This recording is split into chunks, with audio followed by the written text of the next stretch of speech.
Hey there, welcome back.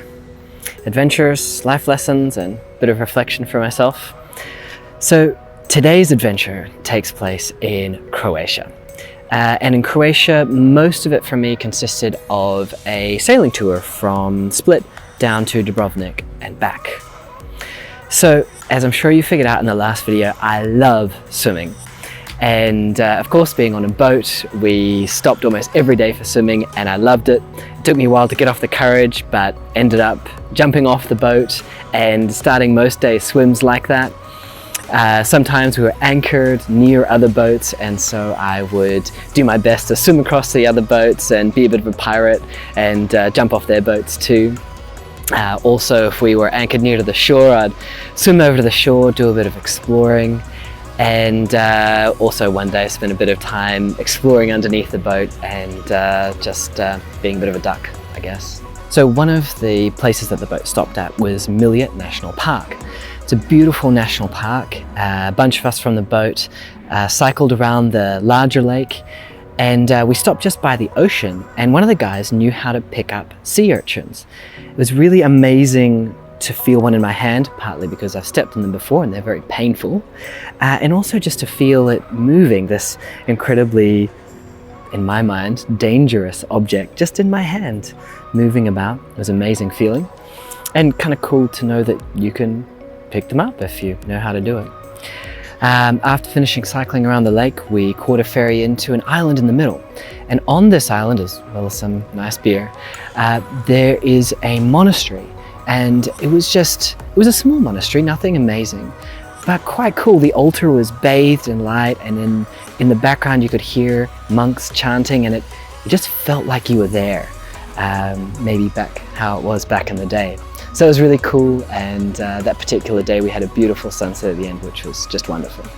So one of the things I most enjoyed, or places I most enjoyed visiting, was the Stari Grad Plain. Now, these plains just outside of Stari Grad were set up by the Greeks in 4th century BC.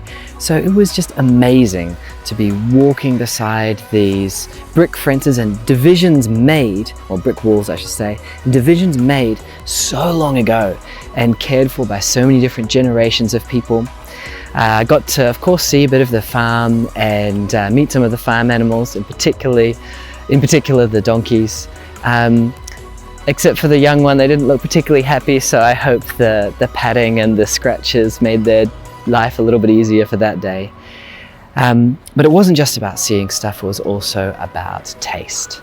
So we had a dinner out there, and all of the food that was produced was from the land, which was just amazing. My favorites from the meal were the olive oil. They gave us 3 different ones to choose from, and the lamb. It was just amazing. They had the lamb cooked with vegetables and this amazing sauce in a brick oven right beside you, and then served it straight to you. Just phenomenal. Oh, and the wine was pretty good too. So, life lessons. Well, one thing that I've struggled with in life has been balance. So I tend to throw myself into whatever I think is my #1 priority with gusto, which has great advantages. I usually get phenomenal results in that area. But it does mean that sometimes I will forget about previous lessons I've learned, or let other areas of my life fall to the wayside in pursuit of that thing. So I realized early on that I needed to be more balanced. And the main way that I achieved this at first was by structure. So I would just be a bit more conscious about my priorities. How I was assigning my time, I would assign time to various things, and basically I'd have a lot of structure.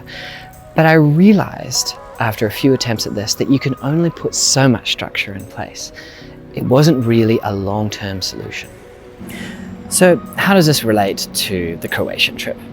Well, just when I landed in Croatia, and I was walking along the beach the day before I was going to start on the sailing tour, I realized some things had become second nature to me, and I didn't need the structure around them that I used to need.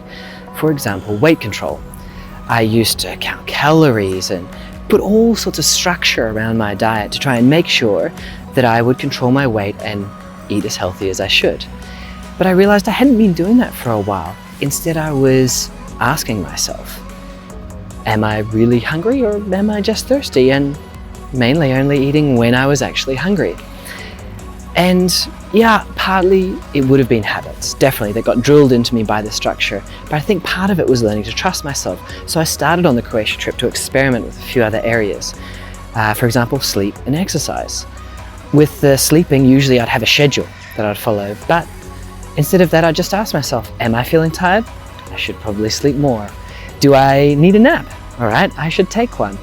And there was one day when I just felt like exercise. And ordinarily I would have told myself, Michael, you're on holiday, don't have exercise. But I was like, I feel like exercise. So I went and had some. And it just amazed me that if we can learn, I guess, to see into ourselves a bit more and to trust our instincts and act on them, how much easier life can become. So I guess if I was to have something to ask you, it would be, is there an area of your life where you need more balance? And if so, is there a question that you can ask yourself about that where you can teach yourself to trust you and your instincts in that area and hopefully bring more balance? Anyway, that's all for today. I'll see you for my next and possibly final video. See you later.